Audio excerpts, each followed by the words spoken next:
Assalomu alaykum hurmatli aka-ukalar, charchamayapsizlarmi? Charchamasdan. Kilerilarimiz.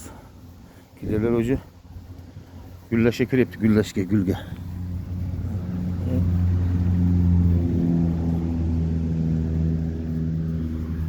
Bular o'zi bir sira hosilga tashlab olsa ham bo'ladi o'zi. Chunki anchagina baquvvat, rivojlanishi yaxshi ancha. Bir sira hosilni olsa bo'ladi. Chiroyli bo'lib turibdi. Bunga o'tirganingizda qarang. Bir tekisda katta bu bariklari holati yaxshi, o'ziga xos. Oktyabrda bir 5-6-lariga o'zi 10-lariga bo'lsa astoydil gullab meva kirar ekanda, xudo xolasa. Bugun chislamiz 17-sentyabr bo'lsa, qarorda yana 15 kun, 25 kun tashlang. Biz bitta meva katta 30-35 kunda gullab hosil kiradi agar gullagan payt boshlansa. Endi sal paytda kuzatuvdik buni.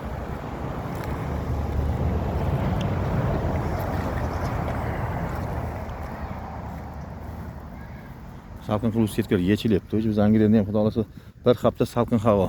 Bulutli osmonimiz. Mana xuddi buni setgan chiroyli qilib yig'ib qo'yadi. Mana batsegdi. Bu yoqqa bitta yig'ib qo'yibdi. Qishi bilan turaveradi shunaqa bosilib. Tashlab hamutga olib qo'ysa. Yana kerak bo'lgan paytda sizlar shu hamutlarni yechimda yoyib qo'yilaveradi. Pastda mana osilib turibdi. Jiyanlar uni sekin yechyapti. Bugun bunisini yechib olsa, ertaga nariga dalamizni. Chunki mana bu salqin havo o'ta salqin bo'lsa ham yaxshi emas. Mana mushnislarsa boshqa kasalliklar tushishidan ehtimol ko'proq bo'ladi. Qutmaylarimizga. O'zi salqin sevadi, shunda ham fotosintezda ancha-muncha qaytarib qo'ysa, kasal tushish ehtimoli ko'proq bo'ladi. Shuning uchun iloji boricha setgan olib tashlagan ma'qul. O'zim planda 15-16-sentyabr kuni olaman degandim. Men kecha 2 bir yaqin do'stimiz to'y qildi, shu yerda 1-2 kun bo'lib turib, ularni olishga sal vaqtimiz bo'lmadi. Kileriya albalar mana. Albionlar o'zi mana. Chiroyli birinchi kelgan albionlar o'zi gullab hosil to'yish arafasida. Etap pishib ketaverar ekanda bular ham sekin.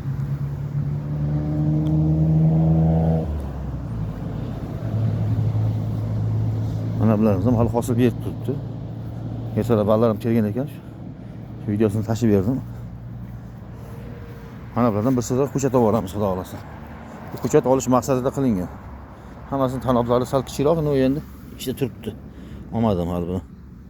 Buni o'ylab ko'ramiz. Iloji bo'lsa, onasini bag'ridan uzmasdan ko'pga qiladi. Mana gullarni bugun terib tashladim hozir. Bir beyaz narsalar shu gul, darrov gul chiqarib olaveradi. Kichkinagina bo'lib. Mana gullari, mevalarni hammasini o'zib olib tashladik. O'zi onasini o'zini baquvvat qilib olish kerak. Aslida mana xuddi shunaqa holatga keldi. Endi yerda ballar ishlayapti. Ular ishga aralashmay turamiz.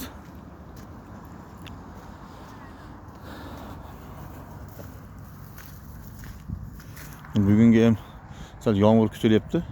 Kecha ham bir sidra kechagina sal nomiga shilta qildi-yu, jovuncha emas, sal shirani yog'dirgan bo'lishi kerak ekan.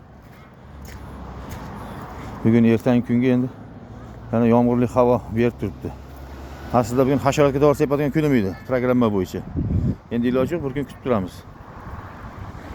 Bir kun kutib turamizda, yomg'irli kun o'tgandan keyin endi sochamiz, xudo xolasa. Ochilib chiroyli qoldi. Mana bu chekkasida ham xuddi shunaqa holatda. Mana setkalar chiroyli yig'ib qo'ysangiz, mishaydan hech kim tegmaydi, ham ishlab yuradi orasida. Bu holatda.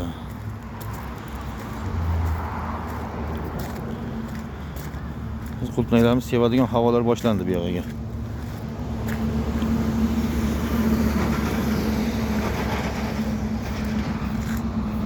Hop, shobzoda mana shu etap ketyapti holatiga tushganda. Vallar o jiyanlar yig'ib setgan. Shunday o'rab yig'ib qo'yaradi bir chamonga. Yengil bunday tortadi. Shu uyda bitta libochkalarimiz bitta tortadi, shunday joyiga iladi. Hech qiyinchilik ham tuydirmaydi, boshdan qo'ysa, simlari joyida qoladi, hamma narsasi. Ish sal yengilroq bo'ladi.